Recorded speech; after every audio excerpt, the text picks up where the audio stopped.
ഒന്ന് ദിനവൃത്താന്തം അധ്യായം 16 സ്തോത്രഗീതം 8 മുതൽ 36 വരെ വാക്യങ്ങൾ. കർത്താവിന് നന്ദി പറയുവിൻ, അവിടുത്തെ നാമം വിളിച്ചപേക്ഷിക്കുവിൻ, ജനതകളുടെ ഇടയിൽ അവിടുത്തെ പ്രവൃത്തികൾ പ്രഘോഷിക്കുവിൻ. പാടുവിൻ, അവിടുത്തേക്ക് സ്തുതി പാടുവിൻ, അവിടുത്തെ അത്ഭുത പ്രവൃത്തികളെ പ്രകീർത്തിക്കുവിൻ, അവിടുത്തെ വിശുദ്ധനാമത്തിൽ ആഹ്ലാദിക്കുവിൻ. കർത്താവിനെ അന്വേഷിക്കുന്നവരുടെ ഹൃദയം ആനന്ദിക്കട്ടെ. കർത്താവിനെ അന്വേഷിക്കുവിൻ, അവിടുത്തെ ശക്തിയിൽ ആശ്രയിക്കുവിൻ, നിരന്തരം അവിടുത്തെ സാന്നിധ്യം തേടുവിൻ.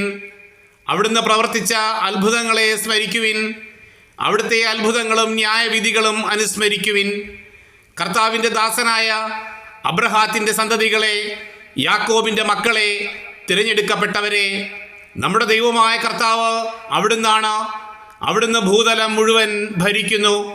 തൻ്റെ ഉടമ്പടി 1000 തലമുറകൾക്കായി അവിടുന്ന് നൽകിയ കൽപ്പന, അബ്രഹാത്തോട് ചെയ്ത ഉടമ്പടി, ഇസഹാക്കിനോട് ചെയ്ത ശപഥം അവിടുന്ന് എന്നും ഓർക്കുന്നു. അതിനെ യാക്കോബിന് ഒരു നിയമമായും ഇസ്രായേലിന് ശാശ്വതമായ ഉടമ്പടിയായും ഉറപ്പിച്ചു. കാനാൻ ദേശം ഞാൻ നിനക്ക് അവകാശമായി തരും, കർത്താവ് അരുളി ചെയ്തു. അവർ എണ്ണത്തിൽ കുറവും നിസ്സാരരും പരദേശികളുമായിരുന്നപ്പോൾ ദേശങ്ങളിൽ നിന്ന് ദേശങ്ങളിലേക്കും രാജ്യങ്ങളിൽ നിന്ന് രാജ്യങ്ങളിലേക്കും അലഞ്ഞു നടന്നപ്പോൾ ആരും അവരെ പീഡിപ്പിക്കാൻ അവിടുന്ന് അനുവദിച്ചില്ല. അവർക്ക് വേണ്ടി രാജാക്കന്മാരെ അവിടുന്ന് ശാസിച്ചു. അവിടുന്ന് അരുളി ചെയ്തു, എൻ്റെ അഭിഷിക്തരെ തൊടരുത്, എൻ്റെ പ്രവാചകന്മാരെ ഉപദ്രവിക്കരുത്. ഭൂതലമേ, കർത്താവിന് ഗാനം ആലപിക്കുവിൻ, അവിടുത്തെ രക്ഷ അനുദിനം പ്രകീർത്തിക്കുവിൻ.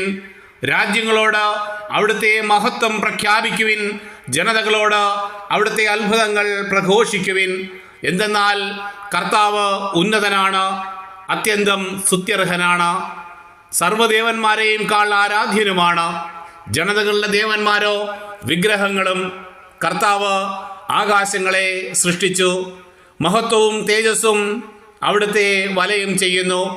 ശക്തിയും ആനന്ദവും അവിടുത്തെ ആലയത്തിൽ നിറഞ്ഞു നിൽക്കുന്നു. കർത്താവിൻ്റെ ശക്തിയും മഹത്വവും സകല ജനതകളും പ്രകീർത്തിക്കട്ടെ. അവിടുത്തെ നാമത്തെ യഥായോഗ്യം മഹത്വപ്പെടുത്തുവിൻ, തിരുമുൻപിൽ കാഴ്ച സമർപ്പിക്കുവിൻ. കർത്താവിൻ്റെ പരിശുദ്ധ തേജസ്സിന് മുൻപിൽ വണങ്ങുവിൻ. ഭൂതലം കർത്താവിൻ്റെ മുൻപിൽ പ്രകമ്പനം കൊള്ളട്ടെ. അവിടുന്നല്ലോ ലോകത്തെ അചഞ്ചലമായി ഉറപ്പിച്ചത്. സ്വർഗം ആനന്ദിക്കട്ടെ, ഭൂമി ആഹ്ലാദിക്കട്ടെ. കർത്താവ് വാഴുന്നു എന്ന് ജനതകളുടെ മധ്യേ അവ ഉദ്ഘോഷിക്കട്ടെ. സമുദ്രവും അതിലുള്ള സകലതും അട്ടഹസിക്കട്ടെ, ഭൂമിയും അതിലുള്ള സകലതും ആഹ്ലാദിക്കട്ടെ. വനാന്തരങ്ങളിലെ തരുനിരകൾ ആനന്ദഗീതം ആലപിക്കട്ടെ. കർത്താവ് ഭൂമിയെ വിധിക്കാൻ വരുന്നു. കർത്താവിന് കൃതജ്ഞത അർപ്പിക്കുവിൻ, അവിടുന്ന് നല്ലവനാണ്, അവിടുത്തെ സ്നേഹം ശാശ്വതമാണ്.